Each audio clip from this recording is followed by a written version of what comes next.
E aí pessoal, tudo bem com vocês? Boa tarde a todos. Hoje dia 5 de janeiro de 2019 e eu trago informações essenciais para vocês sobre o que está acontecendo na Venezuela. Hoje a Venezuela passa por novos capítulos e eu estou aqui para lhes atualizar no momento, ok? O parlamento venezuelano acaba de, em conjunto, decretar que a eleição de Maduro foi uma fraude e o parlamento da Venezuela não reconhece Maduro como presidente da Venezuela. Eles consideram Maduro um usurpador. Ele está ocupando, vai conseguir assumir a presidência a partir do dia 10 de janeiro, que é quando acontece a posse, de 2019 até 2025, que é 6 anos na Venezuela o presidente, ele estará ocupando o cargo de forma ilegítima. Então, deixo informado para vocês, olha aí a imagem que saiu na mídia, né? A France Press já fez esse anúncio de hoje, foi rápido, já havia essa movimentação, todos acreditavam que hoje seria resolvido isso, e foi, o parlamento determinou, né, juntamente com seu presidente, que a eleição de Maduro foi uma fraude, ele ganhou de forma ilegítima e ele não pode assumir a partir do dia 10 de janeiro. Ele tem que passar os poderes do governo para o parlamento e se afastar do poder. Se ele não fizer isso, ele estará governando como um ditador da Venezuela. Então, eu quero comentar com vocês agora sobre tudo isso. Há muitos acontecimentos na Venezuela, não só esse. Muitos acontecimentos acontecendo em torno da Venezuela que levaram o parlamento a ter a força de tomar essa decisão. Mas já quero adiantar para vocês uma coisa. No que muda e qual é o impacto diretamente no governo essa decisão do parlamento venezuelano e o que vai mudar isso na Venezuela? Eu vou passar isso para você agora. Escute bem. Primeira coisa, o que muda no governo esse pronunciamento do parlamento venezuelano? Não muda nada. Ok, pessoal? Esse anúncio do parlamento da Venezuela de que Maduro é um presidente ilegítimo a partir do dia, seria assumido no dia 10 de janeiro, isso não muda nada porque Maduro já fez uma nova constituição em 2017 que lhe deu poderes totais e tirou o poder do parlamento. Então, ainda que o parlamento unido faça alguma coisa contra Maduro, Maduro tem na nova constituição poderes totais. Então, o parlamento, dentro das leis, dentro da legalidade hoje, dentro da Venezuela, Maduro já fez uma lei que lhe protege, então o parlamento não consegue demover Maduro do poder. Ok, pessoal? Até aí deu para entender? Então, o impacto no governo de Maduro, o impacto dentro das leis da Venezuela é zero, porque as leis da Venezuela foram mudadas pelo próprio Maduro, que tem poderes totais. Fora isso, ele tem os conselhos eleitorais apoiam o Maduro e o Maduro tem apoio da Suprema Corte da Venezuela, que também apoia o Maduro. Então, é muito difícil essa ação do parlamento da Venezuela causar algum impacto no governo da Venezuela, dentro da Venezuela. Agora, isso para o mundo, isso para os países democráticos, é um sinal muito patente, um sinal muito visível de que o poder da Venezuela foi usurpado e isso tem sim um peso muito grande para o mundo. Mas no governo interno da Venezuela, dentro das leis dele que foi alterada, digo de novo para vocês, não tem nenhum impacto. Continuando, como vocês ficaram sabendo, e foi algo que deu força ao parlamento venezuelano tomar essa decisão, se reuniu nessa semana, né? Se reuniu o Grupo de Lima. O Grupo de Lima, tem muita gente que não sabe o que é. O Grupo de Lima ele foi fundado em agosto, se eu não me engano, de 2017. Na verdade, ele surgiu na forma de um manifesto que vários países estavam preocupados com a situação da Venezuela. Então se reuniram em Lima e fizeram um manifesto pedindo que a Venezuela tivesse cuidado e respeitasse as leis democráticas e a democracia na Venezuela. Então o que acontece? Isso foi fundado em agosto de 2017. E essa semana se reuniu o Grupo de Lima para fazer o manifesto, o Grupo de Lima, dizendo que não reconhece a vitória de Maduro, que se tornou novamente presidente, diz ele com 63% dos votos, se eu não me engano, em maio de 2018. Então ele assumiria agora, ele assumiria agora no dia 10 de janeiro agora. Então por isso houve essa movimentação, o Grupo de Lima dizendo que não reconhece o governo de Maduro. Agora, quem faz parte do governo de Lima? Peru, com certeza, essa é Lima, no Peru faz parte. Argentina, Brasil, Canadá, Chile, Colômbia, Costa Rica, Guatemala, Guiana, Honduras, México, Panamá, Paraguai, Peru e Santa Lúcia. Agora eu quero fazer uma nota aqui para vocês entenderem. O México, quando foi fundado o Grupo de Lima, se posicionou contra o governo de Maduro, pois o México era de direita. Agora o México, com o Obrador, que é um governo de esquerda, tanto que chamou o próprio Maduro para estar presente na sua posse, ele retirou seu nome e não apoiou o Grupo de Lima sobre a situação da Venezuela. Ou seja, o México diz para o mundo que acredita que há uma democracia na Venezuela. Gente, horrível essa situação do México querer apoiar a Venezuela. Uma coisa lastimável, um país do tamanho da importância do México apoiar a Venezuela, mas apoiou. Os Estados Unidos esteve também presente nessa reunião, mas os Estados Unidos não faz parte do Grupo de Lima. Ele foi apenas como ouvinte e apoiou essa decisão também do Grupo de Lima. Então o que acontece? Quando o Grupo de Lima se pronunciou dizendo que não concordava com Maduro e disse mais que ele deveria pegar o seu poder, a partir do dia 10 de janeiro, entregar o governo para o pagamento, todos se reuniram e fizeram isso. E o México ficou contra. Assiste isso aí, a France Press fez a reportagem sobre o assunto, eu vou passar. O Grupo de Lima, com a exceção do México, anunciou nesta sexta-feira na capital peruana que não vai reconhecer o governo venezuelano se o presidente Nicolás Maduro assumir um novo mandato em 10 de janeiro, por considerar que se trata do resultado de eleições ilegítimas. Instam a Nicolás Maduro. Os países do Grupo de Lima urgem a Nicolás Maduro que não assuma a presidência, que respeite as atribuições da Assembleia e transfira provisoriamente o poder até que sejam realizadas novas eleições democráticas. O chanceler também fez um apelo a toda a comunidade internacional para que dê apoio financeiro aos países da região, porque, segundo ele, o êxodo está indo além das capacidades nacionais. A reunião teve uma inédita participação dos Estados Unidos para definir ações contra o governo de Nicolás Maduro. O Grupo de Lima foi criado em 2017, ano de protestos contra Maduro, que deixaram cerca de 125 mortos na Venezuela.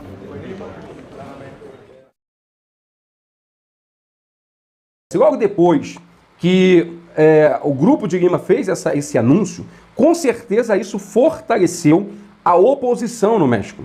A oposição ficou mais forte, a oposição ficou mais robusta. E a oposição sentiu dizendo o seguinte: agora é o momento de nós nos posicionarmos e dizermos que esse governo não é legítimo, porque vários países já estão nos apoiando, né? E o que mudou de verdade nessa situação? O que mudou é o efeito Bolsonaro, é o efeito Brasil de direita. O Brasil, agora sendo um país de direita, é a certeza que Maduro não vai ter respaldo para suas ações na Venezuela. Ele não vai ter apoio do Brasil e ele não vai ter apoio de vários países. Essa é a grande verdade. Mas o governo de Maduro já se pronunciou, né? Ele mandou até o seu primeiro-ministro, que se não me engano é o Jorge Arreaza, ele se pronunciou contra o que foi dito pelo Grupo de Lima. Assista aí, por favor. O Grupo de Lima, formado por 13 países, entre eles o Brasil, anunciou nesta sexta-feira na capital peruana que não reconhecerá o governo venezuelano do presidente Nicolás Maduro, que inicia um novo mandato em 10 de janeiro. O grupo considera o resultado da eleição ilegítimo. O chanceler da Venezuela, Jorge Arreaza, reagiu com perplexidade à declaração. A República Bolivariana da Venezuela expressa sua maior perplexidade. A República Bolivariana da Venezuela expressa sua perplexidade perante a extravagante declaração de um grupo de países do continente americano que, após receber instruções do governo dos Estados Unidos, através de uma videoconferência, concordaram em incentivar um golpe de Estado. O governo da Venezuela confirmou a posse de Maduro no dia 10. O grupo de países pediu que Maduro não assumisse o mandato e transferisse o poder para a Assembleia Nacional até a realização de eleições livres. Em função da grave crise econômica, a Venezuela enfrenta um êxodo migratório com 2,3 milhões de venezuelanos abandonando o país desde 2015, segundo dados da ONU.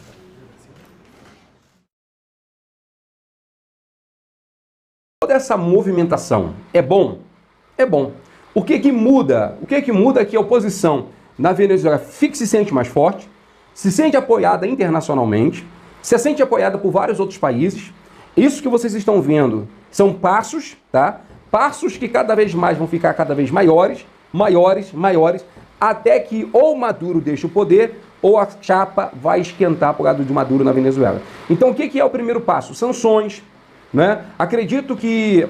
Eu acredito que lá pro dia 10, quando Maduro assumir, porque como vocês viram o pronunciamento do Jorge Arreaza, o Maduro vai assumir o poder no dia 10 de janeiro na Venezuela e acredito que logo após isso, o governo do Brasil vai confiscar todas as contas bancárias em nome do Maduro e em nome de todos os apoiadores do governo de Maduro na Venezuela.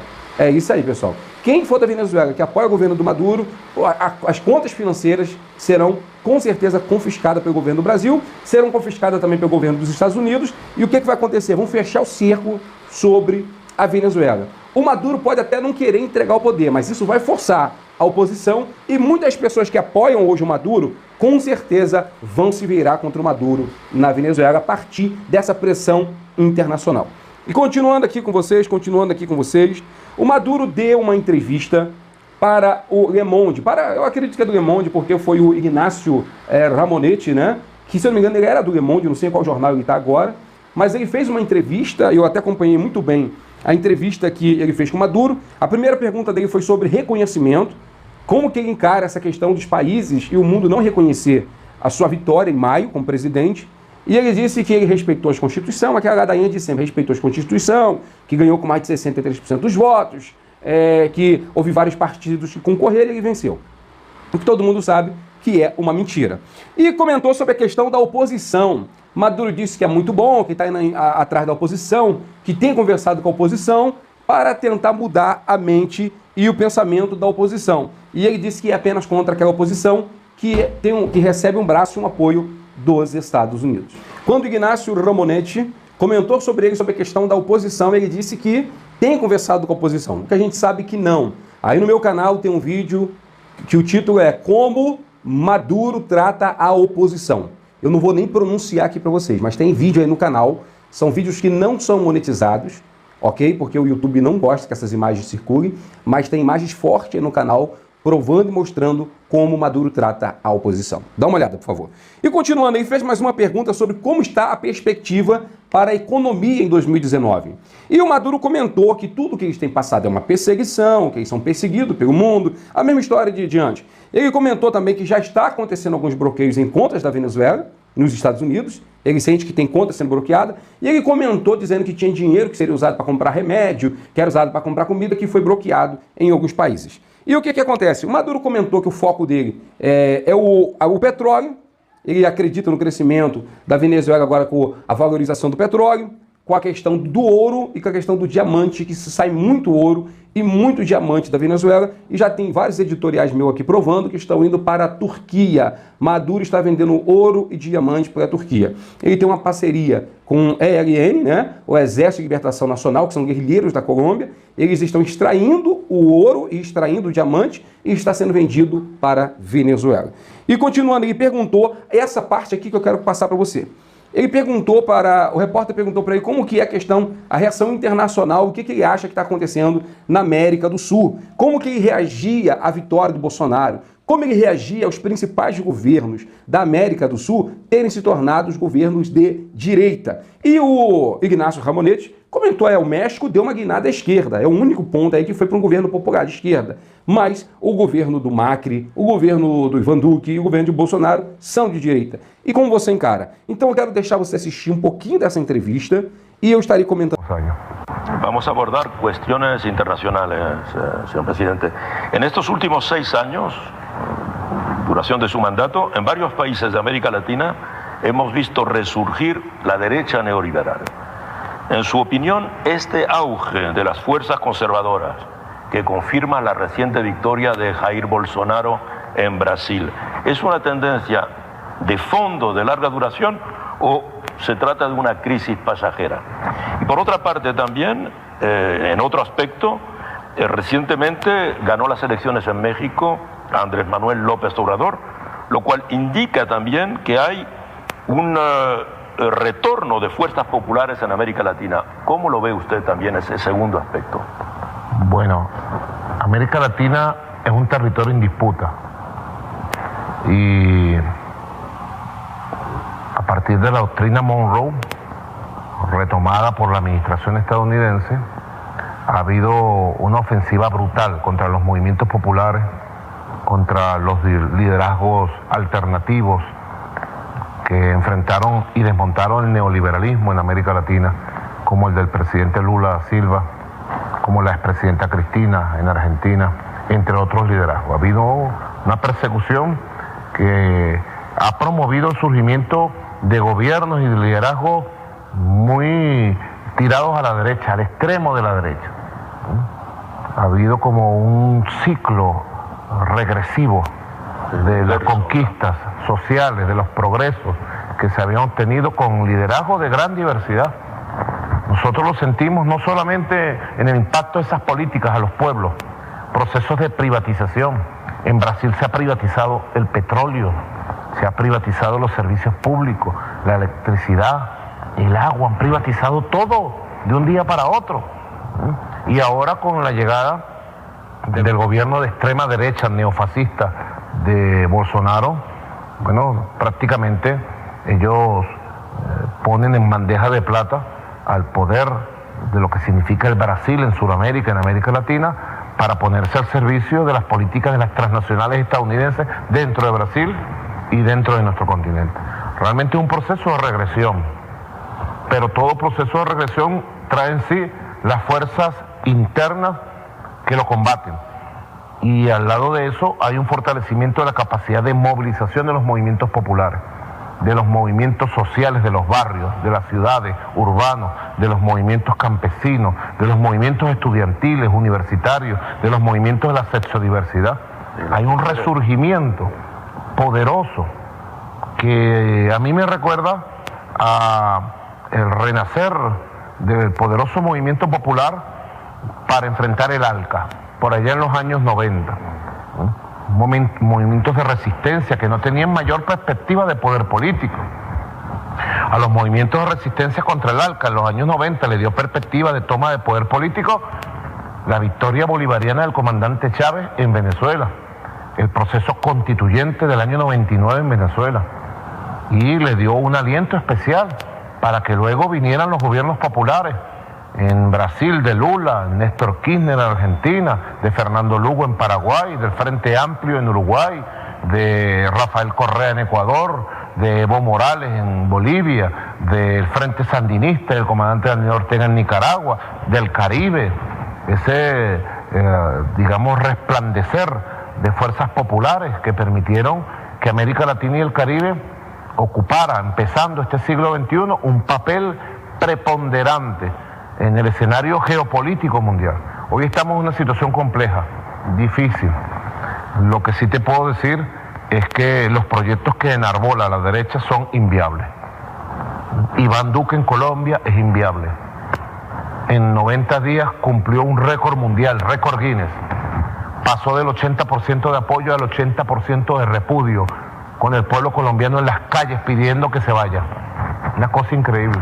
Jair Bolsonaro va a ir por el mismo camino. Los proyectos de derecha. En Argentina, Macri en Argentina. Los problemas. Es un hombre repudiado que no puede salir a una esquina, ¿no? Ahora, los proyectos neoliberales, como se han aplicado en Argentina, en Brasil, en Colombia, en Centroamérica, que han generado esa avalancha de la caravana de migrantes hacia los Estados Unidos. Los proyectos de derecha, si te puedo decir de manera muy firme, los proyectos de derecha neoliberales en América Latina y el Caribe son inviables y van a provocar el surgimiento de una nueva ola de transformaciones populares que ahora van a ser más revolucionarias y más radicales que las que conocimos a principios de este siglo XXI. Yo tengo esa visión, nosotros de Venezuela tenemos esa visión y por eso en Venezuela tenemos grandes tareas para que el proyecto bolivariano, el proyecto revolucionario, el proyecto latinoamericanista que el comandante Chávez levantó, se mantenga firme, logre los cambios que se necesitan y estemos de brazos abiertos esperando el momento del resurgir, de la resurrección de América Latina y el Caribe, que no tarda. Muchas gracias, señor presidente. O Maduro ele faz muito ataque à questão da privatização. Ele chama o governo do Bolsonaro de extrema direita, né? E ele chama o governo do Bolsonaro de neofascismo. Observa bem, é aquele negócio que o Bolsonaro comenta sempre, né? Me chama do que você é, me acuse do que você faz. O governo do Maduro é um governo ditatorial, Um governo que não respeita a vontade do povo e vem chamar o Bolsonaro de extrema-direita e de neofascismo. É para rir de chorar. E ele continua comentando sobre a questão de um processo, ele está dizendo que tudo que está acontecendo na América, essa guinada direita, é um processo de regressão. Ele está dizendo que a Argentina regrediu, a Colômbia regrediu, o Brasil regrediu, mas o povo está fugindo é da Venezuela. Milhões de pessoas estão fugindo é da Venezuela, não é do Brasil, não é da Argentina e nem da Colômbia. Pelo contrário, estão fugindo da Venezuela para esses outros países. Ok, pessoal? E continuando aqui, ele faz um comentário, como vocês viram aí, comentando que o Ivan Duque, ele ganhou com uma popularidade de 80%, né, das pessoas o apoiando, e agora já está com uma rejeição de 80%, o que é mentira. Acontece sim, houve muita manifestação estudantil contra o Ivan Duque, mas essa manifestação estudantil são de grupos de esquerda, de extrema esquerda da Colômbia, apoiado por guerrilheiros. Mas o Ivan Duque está bem na Colômbia. E ele comentou sobre a questão do Macri. O Macri, pela questão financeira, começou sim a ter um pouco de rejeição na Argentina, é fato isso. E aí ele comentou, assim como o Ivan Duque, assim como o Macri foi rejeitado, está sendo rejeitado nos seus países, o Bolsonaro também vai ser rejeitado no Brasil. Então o que acontece? Aí ele comentando, esse crescimento da direita vai fazer a esquerda ficar muito mais forte depois que eles passar, e ele disse que essa direita é passageira. Será que é passageira? Eu vou ser sincero com vocês numa questão. O Maduro tem razão em um ponto. Se o Bolsonaro, se o Macri, se o Ivan Duque fizer um bom governo, ele sepulta a esquerda de vez nos seus países. Mas se fizer um mau governo, traz a esquerda de volta. Então, a questão é, os governos que estão aí, se fizer um bom trabalho, acaba jogando a última pá de cal no movimento esquerdista na América. Ok, pessoal? Então vamos ficar muito atento a isso e torcer para que Bolsonaro, para que Ivan Duque, para que Macri, para que o Abdu, para que todos esses presidentes de direita façam um bom governo em seus respectivos países. Ok? E ele comentou aqui também sobre a questão, né, que eu comentei com vocês, de gerar uma esquerda mais forte. Então, o Maduro deu essa entrevista um pouco antes dessa reação do Grupo de Lima, muito antes, que foi hoje que aconteceu isso, há poucas horas atrás. O parlamento venezuelano considera ilegítimo o governo de Maduro a partir do dia 10 de janeiro. Ok, meu povo? Então deixo para vocês essas informações. Esse aqui é o canal que mais conta o que está acontecendo realmente na Venezuela. A gente mostra tudo que está acontecendo na Venezuela. Há vários vídeos aí no canal sobre Venezuela. Venezuela destruída, Venezuela saqueada, Venezuela massacrada. Tá tudo aí no canal, você pode assistir. E eu quero pedir uma coisa aos meus amigos venezuelanos. Não poste número de WhatsApp nos comentários. Se você quiser conversar comigo pelo WhatsApp, mande por e-mail. Eu estarei respondendo você e estarei conversando com você. Ok, meu povo? Então vamos juntos, vamos na torcida para que esse déspota, esse narcotraficante, né, esse genocida do Nicolás Maduro, hoje presidente da Venezuela, possa sentir toda essa oposição que está se levantando contra ele e abandonar o poder na Venezuela, ou que as Forças Armadas, vendo toda essa reação do mundo, possa se unir a algumas pessoas fortes e possa depor Maduro do poder. Ok, meu povo? Então estamos juntos. Que Deus abençoe você, que Deus abençoe sua família e que Deus tenha misericórdia da Venezuela.